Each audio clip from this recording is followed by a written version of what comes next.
থানায় আসলাম গত 19/2/2024। আমার বাড়ি থেকে তৃণমূলের আশ্রিত দুষ্কৃতীরা বোম মেরেছিল। আমরা থানায় এফআইআর করেছিলাম। আর তাদের বিরুদ্ধে এখনও কোনো পুলিশ প্রশাসন কোনো অ্যাকশান নেয়নি। আজকে পুলিশ প্রশাসন বলেছিল যে 2 দিনের মধ্যে আমাদের ওরা অ্যারেস্ট করে দেখিয়ে দেবে। যেমন 4 দিন হয়ে গেছে, এখনও পর্যন্ত অ্যারেস্ট হয়নি।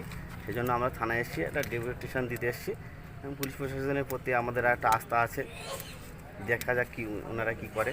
সেই জন্য আমরা 25 তারিখে 25 তারিখে আগামী 25 ফেব্রুয়ারি আমরা একটা ডেপুটেশন কোন দলের পক্ষ থেকে? আইএসএফের দলের পক্ষ থেকে। সেটা ডেপুটেশন যেটা জমা দিয়েছেন নিয়েছে? হ্যাঁ, ডেপুটেশন যেটা জমা দিয়েছে সেটা নিয়েছে এবং রিসিভ করে দিয়েছে। আজকে রিসিভ করেছে? আজকে যে রিসিভ করেছে।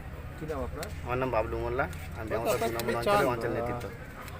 আপনাদের কী চান বা কী দাবি বা আপনাদের? আমাদের দাবি দাবা বলতে যারা এই কাজটার সঙ্গে জড়িত আছে, অতর্কিতভাবে দুষ্কৃতীরা আজও এখনও পর্যন্ত বোমা বন্দুক নিয়ে ঘুরে বেড়াচ্ছে, তাদের এখনও অ্যারেস্ট জামিন হয়নি, অথচ তারা বাড়িতে ঘুরে বেড়াচ্ছে। সেই জন্য আমরা যাতে অ্যারেস্ট হয় সেই জন্য পুলিশ প্রশাসনের দ্বারস্থ আমরা হয়েছে এবং আইনের প্রতি আমাদের যথেষ্ট ভরসা আছে। আপনার নাম আর পরিচয়? আমার নাম বাবলু মোল্লা, বেনাদা 2 নম্বরের অঞ্চল নেতৃত্ব। টিএমসি শাসক দল একটা ছোট্ট ঘটনা নিয়ে আমাদের অঞ্চল নেতৃত্বের বাড়ি হামলা এবং তার একটা ছোটো শিশু ছিল, শিশুর উপরে হামলা করে। সেই ব্যাপারটা নিয়ে আমরা থানায় এফআইআর করি।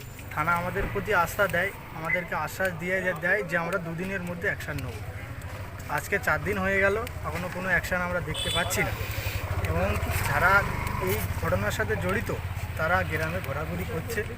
আমরা প্রশাসনেরও আমরা আস্থা দিয়েছিল, প্রশাসনকে আবার ফের পুনরায় জানাতে এসেছি যে স্যার এটাকে একটু নিয়ে দেখুন। আমরা প্রশাসনের প্রতি আস্থা এখনও আছে, আমরা রাখবো আগামী দিনেও। এই বলে আপনার নাম পরিচয়? আমার নাম অকিয়াবুল মির্জা।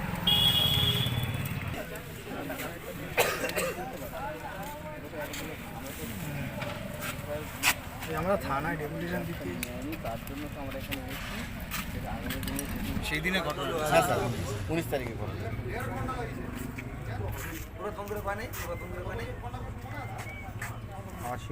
আসামিরা এসে ঘুরছে আর বড় বড় কথা বলছে, রেট হচ্ছে।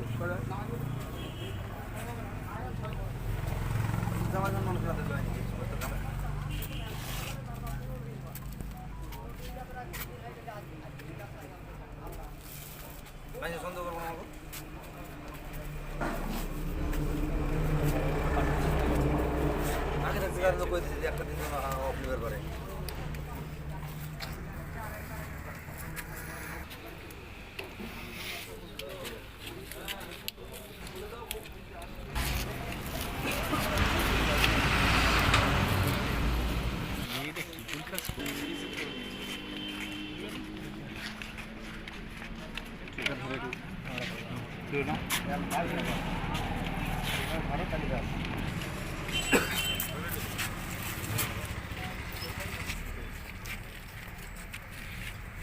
লেখাটা তো দেখা টাচ করতে হবে না, ছবিটা পরিষ্কার।